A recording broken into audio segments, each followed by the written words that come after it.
Brothers and sisters, we are inshallah going to begin the Q&A now. Salwat.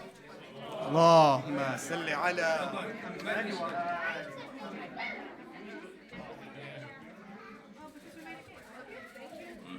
Do we have any questions? Yeah, let's start with Iqbal.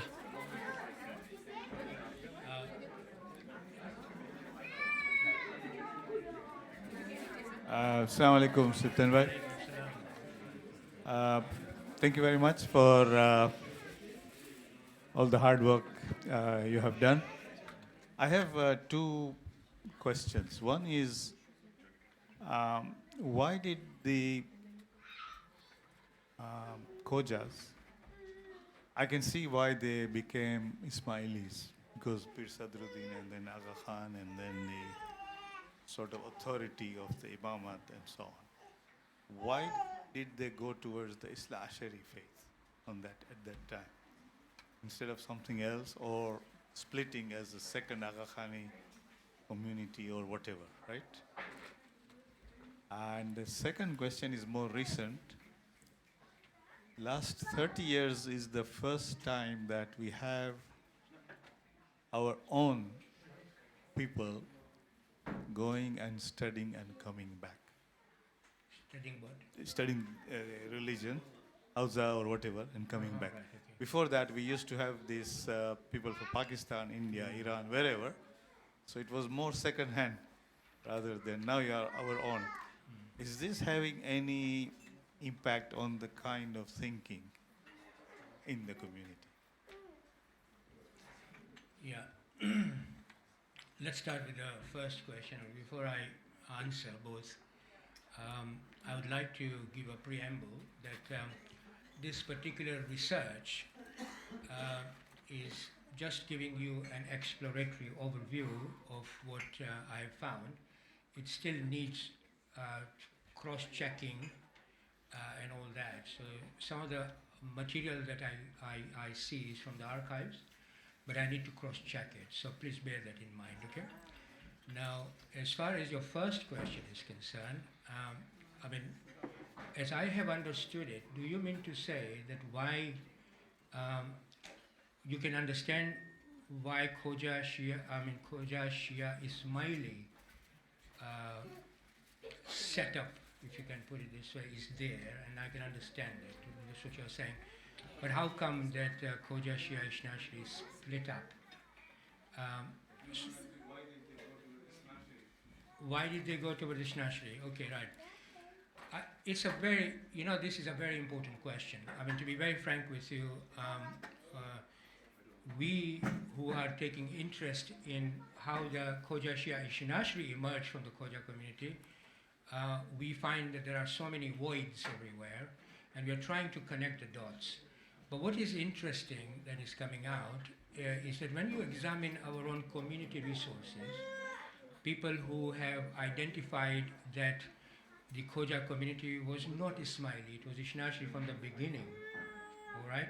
So, but we don't have the evidential material to back that up, although the community resource do give us an indication that this material was written in, say, 1912 or just before that. But we don't have firm evidences that the 12 beliefs was there in the Khoja community. We are looking for it, okay? That's one thing. Secondly, we are also looking at the Khoja, the Aga Khan, the history of Aga Khan. I mean, that is something which is interesting because the Haji Bibi case, which occurred in 1908, actually their own family was suggesting or was saying that Aga Khan's family were Shia Ithna Ashari. And just diverging a little bit from there, the person who opened our Dar es Salaam mosque in 1907 was Kuchak. Now Kuchak was related to the Aga Khan. So he was from the Aga Khan family who actually opened our masjid. But Kuchak was Ishnashri according to the Haji Bibi case.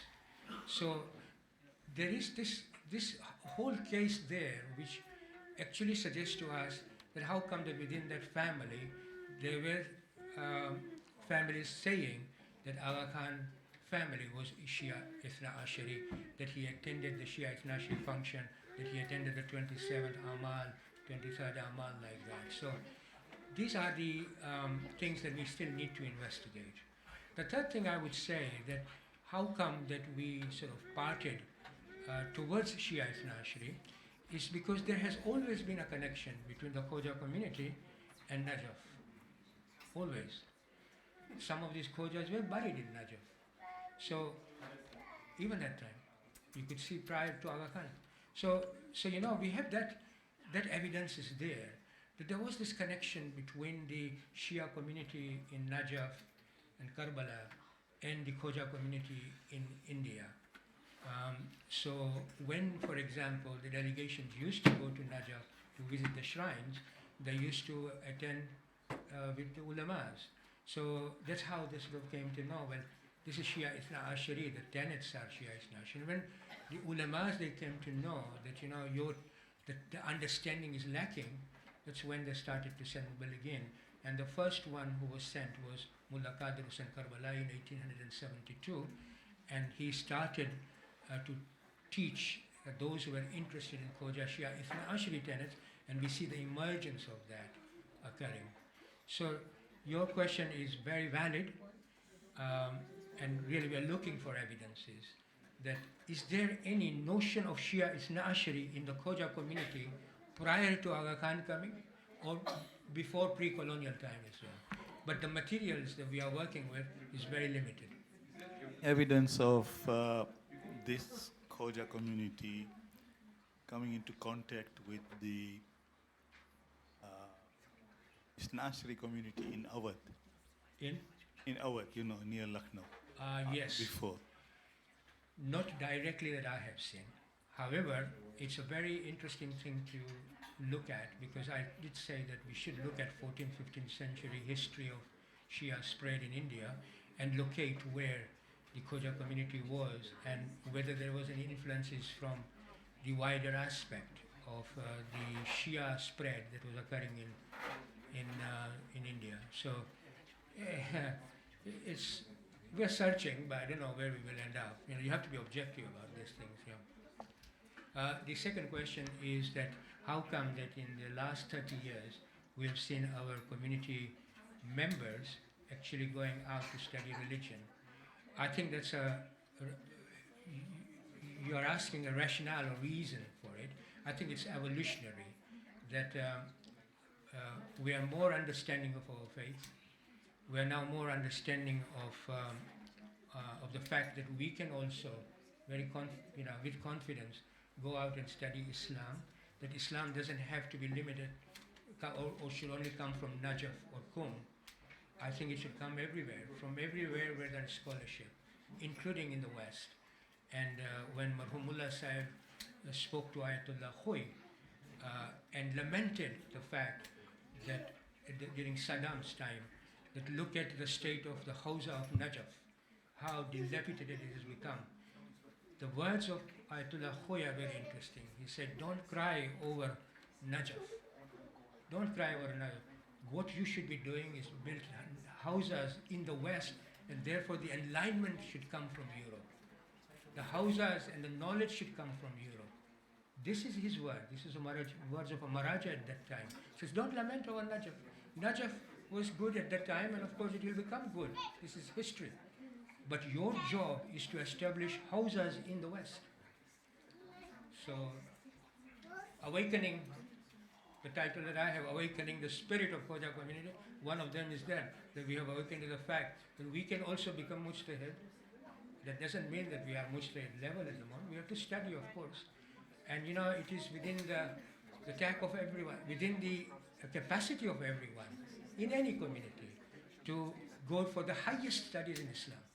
And it doesn't have to be limited to a certain section only. Just wanted to ask you a question about over here. Assalamu alaikum. Ah, yes, alaikum salam. Sorry about that. I thought there was That's no problem. So I don't know, in terms of historical point, timeline, I heard that, you know, when the British ruled India and also they had influence over Iran, that the Kumbh's money from India used to be sent to Iran. Now it could be much earlier. Yeah, Iraq. Yeah. Iraq. Yeah. So, where does that timeline come into? I mean, the Muslims were in India sending the Khums money. Right, this was a time of Sheikh Ansari, and there was an officer known as Officer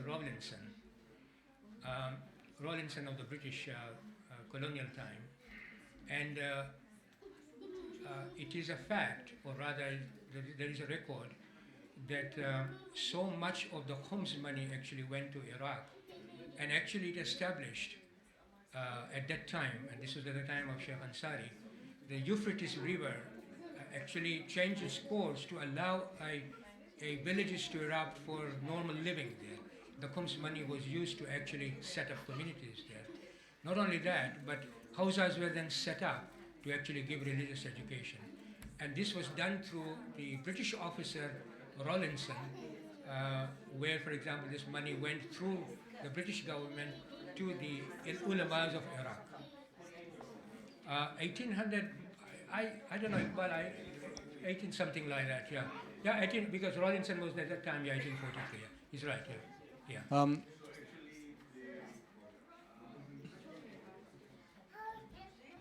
This was what I was hinting before, that these were the Nawabs of our Lucknow who were Shia.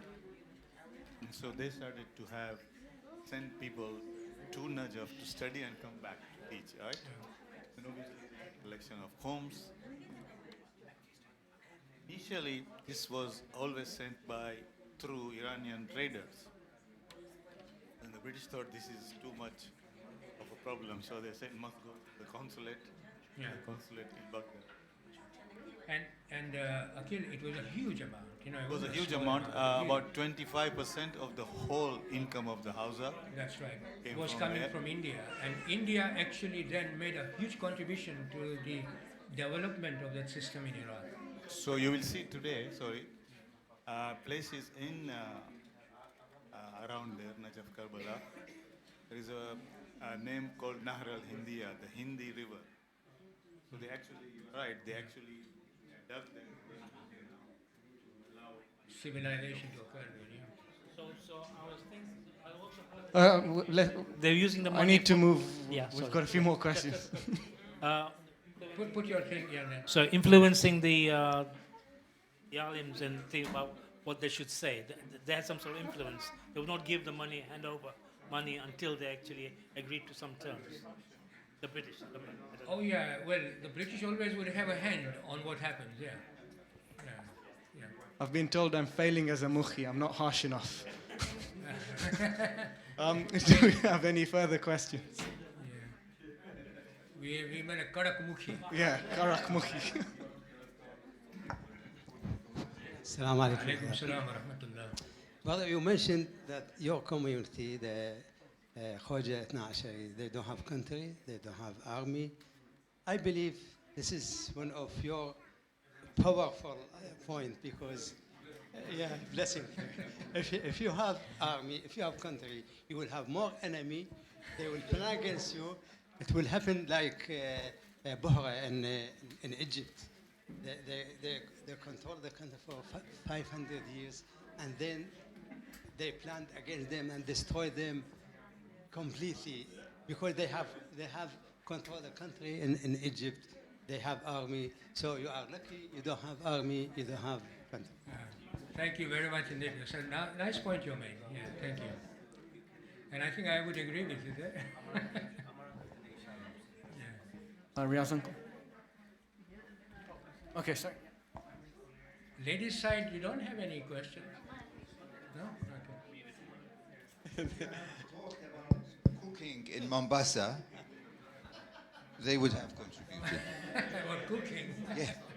No, Housekeeping. I don't think so, not with this crowd. No, not this crowd. Yeah. Sorry. They are silent, but when they ask questions, it will be powerful and fierce. Yeah, quite inside. Thank you so much, Salmai. I've heard this before. It's amazingly interesting and the heritage and everything. Further to what you were discussing just now, if any person was to choose a path, a particular direction, if you were influenced by the Aga Khan and whatever he's promising, you would go towards him. If you were influenced by the Bohras, you would go towards them. See, it depends upon what they're offering as a community that we will support you. In terms of, now you think about it, maybe Aga Khan asked for money, maybe the Bohras asked for money, but what I'm looking at now is tremendously money-orientated organizations, the Bohras and the Ismailis. I don't know how they did it, but there are major monuments going up now in Najaf, which are funded by the Bohras. And of course, Ismailis, we know, are even further up in welfare for their people.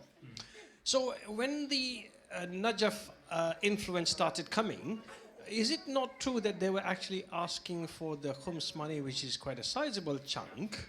So why would somebody actually go and pick to say that I want to be here with the Isna Ashari? It's quite a big step, that's all. Yeah, but it's not a big step. Actually, it's a very valid point. It's interesting that when you look at the emergence of Khoja Shia Isna Ashari from the Khoja community, if you look at the literature that is available at the moment, you'd see that it was mainly based on faith. They wanted to part based on faith because they thought that this is the true Aqidah. And based on that Aqidah, it was a very small community emerging, and there was a huge onslaught. And this small community, I'm talking about your great-grandfathers and my great-grandfather and everyone's great-father who comes from that particular community, how much they actually sacrificed. So the Khoja community, a small community in terms of the other Shia Isna Ashari community, we have made huge contribution and sacrifice, just like the Iranis and just like the Iraqis and just the Lebanese, to make sure that we survive our faith. So we have also blood being given to make sure that we remain within our Aqidah. It's a very interesting history. So that is a very interesting aspect of it. Now, as to why then we went towards the homes and all that, well, that wasn't our interest in the first place. Our interest was learning the true Aqidah. But in 1950s and 60s, when we started to institutionalize in East Africa, and we have always retained our interaction with the Maharaja, from Zain al-Abidin Mazandarani to Ayatollah Burujardi to Ayatollah Mohsin al-Hakim to Ayatollah Khoi and Gulpaigani, and then of course Shistani. We have always maintained that interaction, and they have always understood our community. If you look at why, for example, we as a community went for just one Maharaja, is because we as a community interacted with the Maharaja who understood our community, understood our needs, and actually helped us. When they said that you need money to help build your religious institution, they allowed us the ijazah to spend money on our own institutions from our own community. So, it's a very interesting history when you look at how we interacted with Maharaja. So it's very interesting when you say that how come that when we have to give money, but it's because of the Aqidah. Alhamdulillah. And we thank God for this blessing, yeah. Sibtain uncle, what did you say the name of the kind of hybrid Hindu Islamic? Satpanthi. Satpanth is a synthesis of Islamic belief system and the Hinduist belief system. The difference sometimes is within the academic papers that I've seen. Some of the Satpanthis, some of the academic scholars say that the major part within the Satpanthi is from Hindus, and some say it is from Ismaili. But if you go today, there is a community in Pirana where the grandson of Pir Sadruddin, Imam Shahi, if I'm not mistaken, is buried there. Pirana, there you will see a lot of Hindus will come, there is a community there, what we call Satpanthi community, still existing today.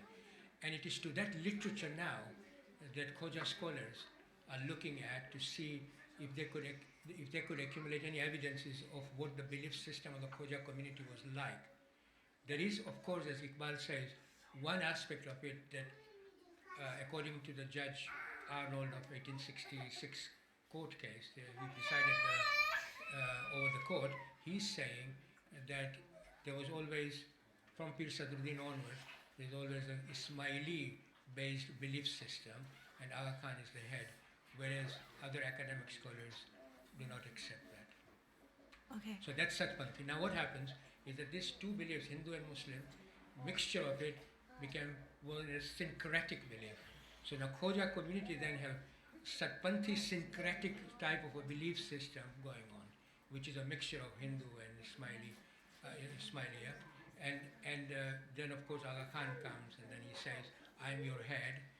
That assertion of the authority is now challenged by the elite, who were quite autonomous, they were functioning themselves, and the case went to the court, and Judge Arnold then defined who Khojas were. That was a construction from Oriental sources, and then we have lived with that, obviously, because we were given, this is your definition, and colonials were very powerful at that time. It was a definition that came from the British judge, so all the scholarship then accepted that as a definition, but now, of course, it's being challenged. And I say, by the way, sorry, go on. I don't know why I'm speaking too much. Yes, 11 o'clock. Yeah. I was wondering if we've continued to retain some aspects of that Satpanthi, beliefs or practices in our current religion, No, religious practices. This is the thing. I did not, I may be wrong, but from what I've studied from the East Africa community, Khoja community, we apart from some cultural thing, I won't call it Satpanthi, but Hindu cultural thing, like for example during the marriages, there were some rituals which we had borrowed from Hindu traditions. Those were there till 1950s and 60s, and gradually they were removed. So apart from that, the actual belief was completely Shia Ithnashri tenets. There was no Satpanthi, there was no Bandagi, there was no Ginan recitation, nothing of that nature. We were following the precepts of the Shia Ithnashri faith. When we formed the Jamaat, that was how it was. There was no Satpanthi sort of belief in that.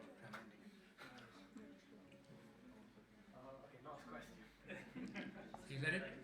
Assalamu alaikum. If you go back to history, we look at the early development which you talked about, especially even early history to sort of the 1850s, 1860s, and you see this very entrepreneurial community going out over the seas, which are uncharted pretty much at that time, to go to strange lands and live very strange lives and very different to what they know. And I know certainly from some aspects of my family, some of the individuals who were 13, 14 years old when they got onto these ships, Very young, yeah. right? So this is incredible. We couldn't fathom it in our time and age. So you have this, and plus you would have, within a society which was not striated, and you had, a Hindu aspect to it, you had a Bahara aspect to it, you had an emerging Ithna Ashri aspect, certainly had the Ismaili aspect. And you had all of that. There must be a lot of fluidity in people's belief systems within that. That's right. And here we are today in the 21st century, becoming more and more insular day by day. How do you relate the two? Riaz, I didn't expect that question here, but now that you have, yeah. So what is your final words that you use? What did you say? Yeah. More insular now than we were before. Yeah. It cannot abide any difference in opinion.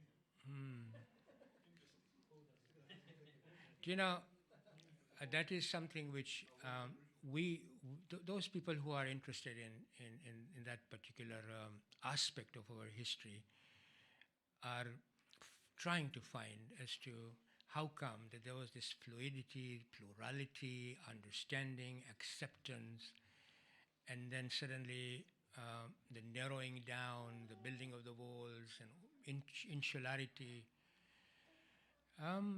It's very difficult, to give an answer straight away until we've done more of a research. In fact, I am doing that research as to how come that we live in a plural world now.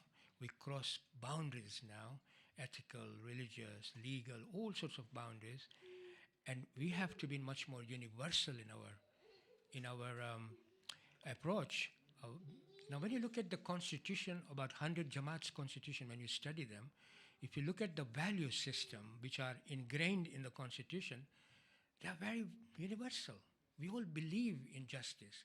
We all believe in integrity. We all believe in honesty and truth and all that. Now, so we have those universal values, and yet in the globalized 21st century, how come that we are not using that vehicle to move our community from where we are to much more engaging on those universal values? Now, it's a big question. It means education. It means evolution in our thinking, changing of the mindset. That is why Mimbar, Madrasa, and families become so important, because my agenda in the Awakening Project is to reform the community, reform the mindset. Not outside Sharia, not at all. In fact, real understanding, my own view is that if we really understand our Masumin, our 12 Imams and our 14 Masumin, if we really understand them, they lived a much more universal life in that sense amongst the whole range of people. And the debates were amongst the whole range of people. So I think it's very difficult, and I think that word, inshallah, stops it there. And inshallah, when I come again, when I present another type of research, hopefully by then, if you ask me, I may have much more concrete pathway charted as to why. But I hope this answer allows you to understand where I'm coming from. Thank you very much. All right. Yeah. It's the same thing. Okay, we'll end with a comment from Mansurati. Can I request you that in one of your next lectures, you elaborate our traditions and cultures, because I'm really lost what is what. Okay. Yeah, Please, yes, thank you. Okay, yeah. When I'm invited next by Amar, because Amar is my link man to the people who manage. So Amar, that's the next one. Yeah, inshallah. Okay, thank you so much, Sibtain Uncle. We will have to end there. I'm sure Sibtain Uncle is around, so if you have any further questions, please do ask him in person. Thank you very much. Thank you for your listener. Very active audience. Yeah.